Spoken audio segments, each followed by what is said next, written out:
E os médicos do Paraná voltaram a atender pacientes de planos de saúde na tarde de ontem. Eles ficaram 15 dias sem marcar esse tipo de consulta para que os empresários fizessem acordo com eles. Depois de 15 dias de paralisação, os médicos que atendem pelos mais de 40 planos de saúde no Paraná voltaram a atender. Eu converso agora com o responsável pela Associação Médica de Umuarama, Alessio Sandri, para saber como que foram essas negociações, foram satisfatórias ou vocês voltaram mesmo para voltar a atender a população? Bom, como iniciamos a nossa paralisação, nós demos um prazo.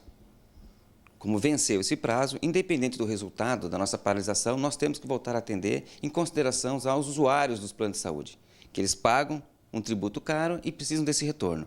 Então, para não classificar como irresponsável, os médicos voltaram a atender. Só que grande parte dos médicos já não atendiu antes a maioria dos planos de saúde, que são mais de 40. E com essa paralisação, isso estimulou aos médicos a fazer o descredenciamento individual. Então, muitos médicos já não voltaram a atender. Alguns voltaram, pronto-socorro, essas emergências nunca foi parado, sempre foi continuado. Tá? As consultas de consultório continuaram sendo atendidas mesmo durante o período de paralisação com recibo. Então, não deixou de ser atendido. Os pacientes foram atendidos, só que eles pegaram o recibo e foram reembolsados do seu convênio.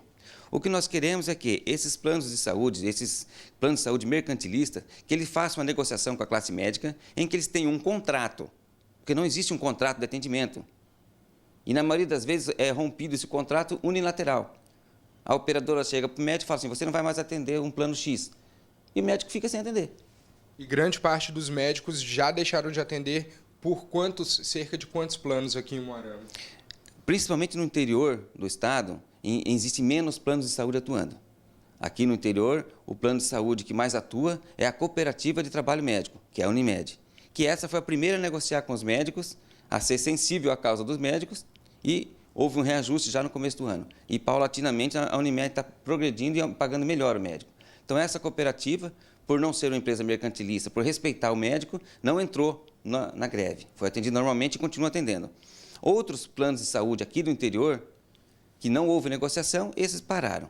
A grande maioria dos planos de saúde aqui no interior já não atendíamos há tempos. Algumas só é que ficaram, principalmente algumas empresas ligadas ao Estado. Então, algumas dessas já foram negociadas e outras nem se mostrou interessado em negociar. Tá certo. E como os usuários podem se prevenir para saber quais planos podem ser mais confiáveis? Se alguém tiver alguma dúvida, pode ligar na Associação Médica e perguntar quais são os planos de saúde em que a maioria dos médicos atendem. Eles têm a lista lá direitinho. Tem a lista dos planos que não negociou e não vai voltar a atender. Tá certo? Tem uma secretária lá, só ligar na Associação Médica, que ela vai dar o retorno para você para saber qual é o plano de saúde que está atuando na nossa cidade. Tá certo. Muito obrigado pelas informações. Para o P Notícias, Thales de Paiva.